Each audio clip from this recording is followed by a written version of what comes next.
Many people are starting to say that it's all gone too far, that nobody can have a laugh, you can't flirt, you can't be normal and sociable and fun in the workplace for fear of being accused of one thing or another.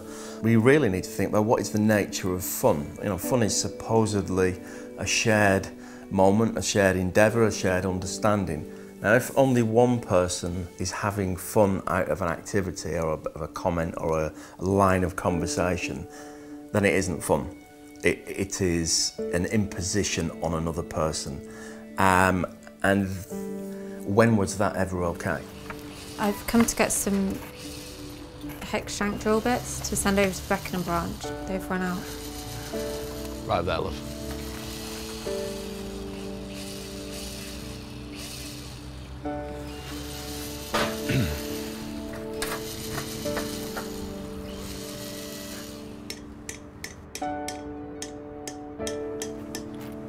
Probably the biggest cause is a sense of entitlement on the part of the person who's perpetrating that behaviour. So entitlement to have access to bodies or entitlement to behave in certain ways towards other people. Sexual harassment will probably take place if there is no conscious decision by influential people in a workplace to eradicate it and to challenge it.